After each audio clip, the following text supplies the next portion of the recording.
Hi everyone, and I'd like to welcome you to my presentation for Past Today with Professor Richard Serrano. Um, Today my presentation will be on assignment number 2, which is basically a PowerPoint presentation.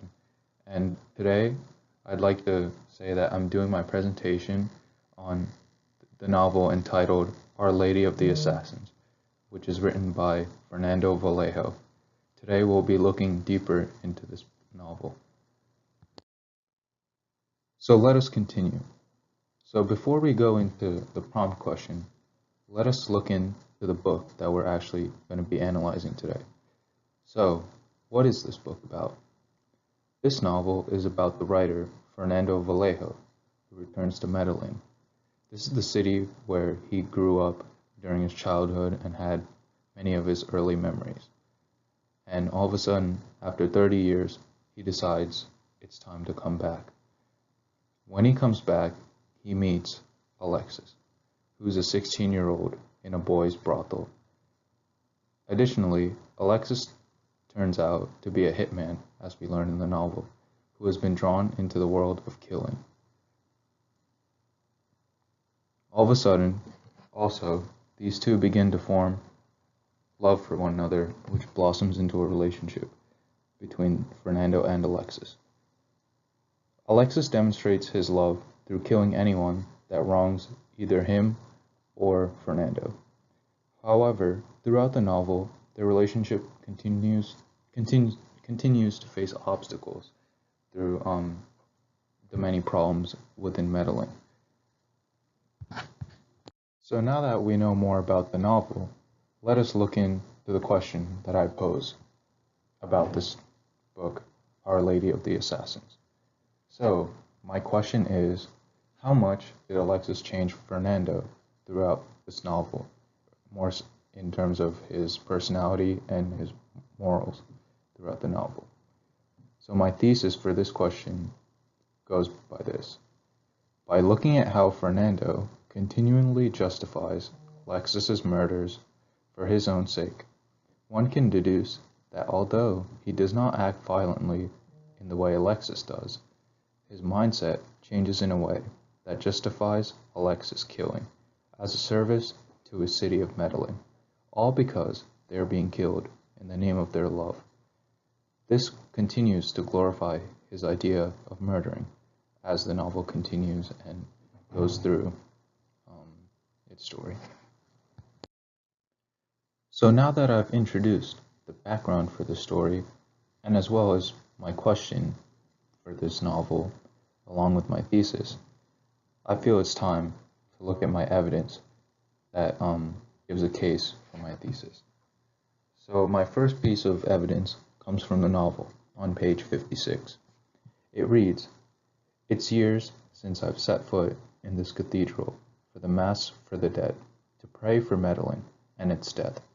But now Alexis, my baby boy, is alongside me.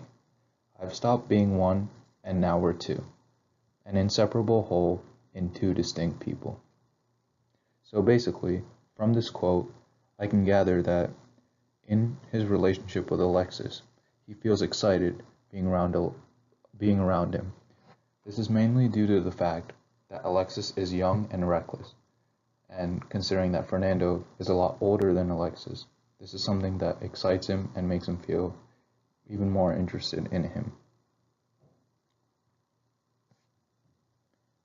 Therefore, he basically goes with Alexis's feelings throughout the novel as he continues to kill more and more people. Continually, we can see proof on page 57 in the novel, which states, "Lacking an alias, lacking a surname, with his first name alone, Alexis was the exterminating angel who had descended on Medellin to finish off its perverse race."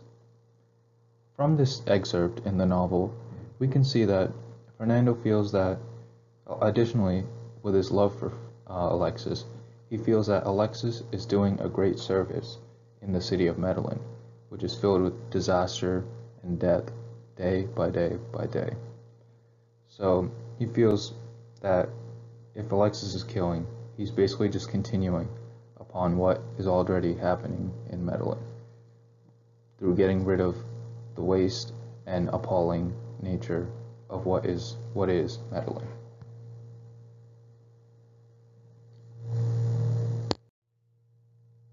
Another piece of evidence that I found from this novel is a savage and gruesome part on behalf of Alexis, which is his way of demonstrating his love for Fernando.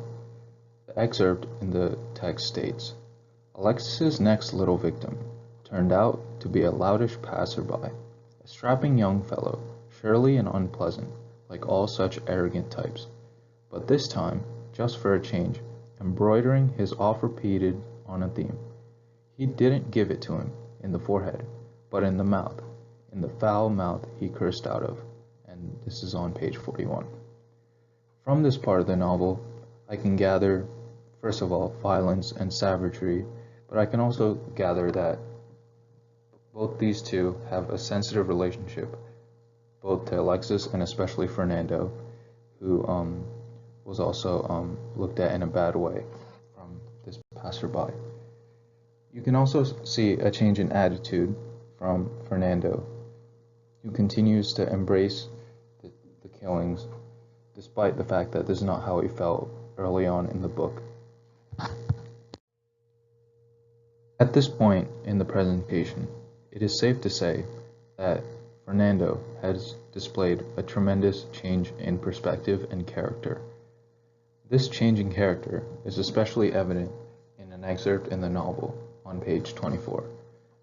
The quote states, "How many times haven't I played the scene through in my head in slow motion?" This quote in general displays a change in perspective from Fernando, who once believed in nonviolence and was a church-going man, but now he believes in violence, all because this is the way that Alexis acts. Additionally, it shows somewhat of an arrogant nature, somewhat arrogance on his behalf, as he feels that the people of Medellin are insignificant and unworthy of even living there. Meanwhile, it also displays an absence from what Medellin once was when he was a child. To continue on, Fernando's perspective and character, both changing, is evident as he continues his relationship with Alexis. This is evident in the excerpt of the novel, which states, "One death brings another death, and hate more hate. That's how it is, the law of the cat that spins around and round, trying to grab its own tail." And this is on page 61. So from this excerpt, we can see that Fernando, obviously favoring toward Alexis, is trying to justify his significant other's actions in this point of the novel. So basically, if Alexis is continuing to act this way, then why can't it continue to happen? Because of how ideal it is that Alexis is doing. We can also see that at this point Fernando just accepts the law and embraces it rather than go against it, all because of his relationship with Alexis. So let us continue in my argument. So at this point, it's pretty evident that Fernando and Alexis alike see themselves above where they live, in the city of Medellin.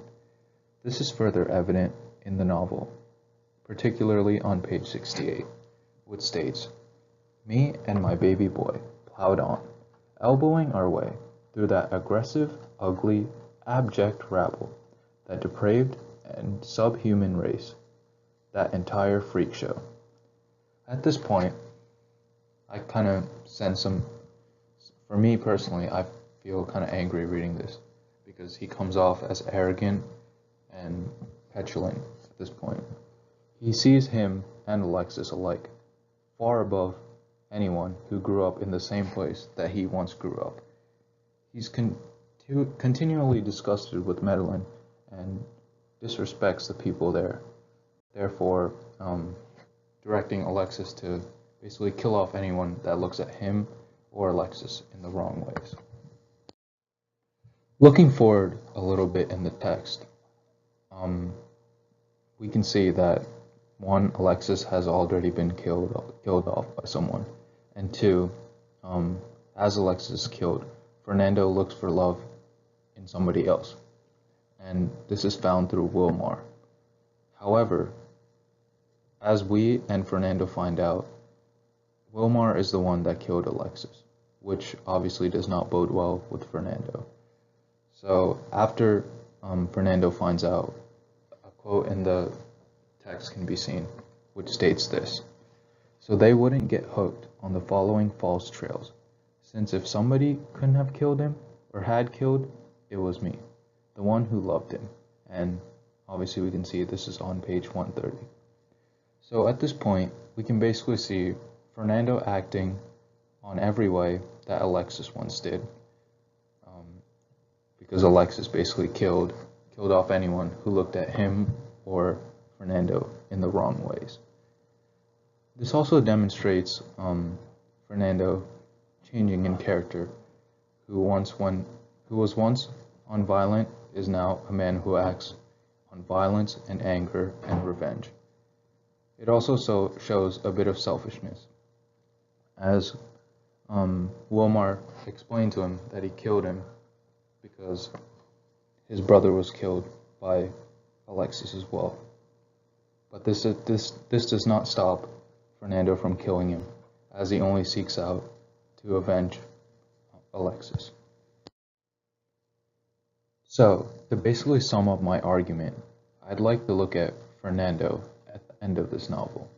So the question I pose is, where did all of this lead Fernando to? And a quote in the text can be seen: "Many thanks for your company, but from here on, you're on your own.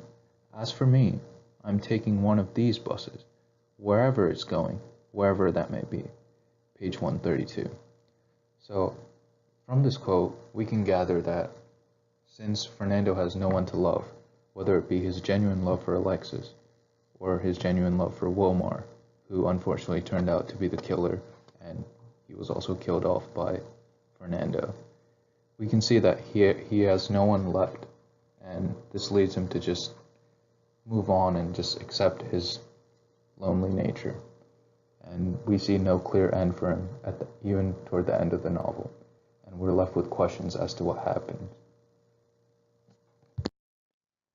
This is the conclusion to my argument.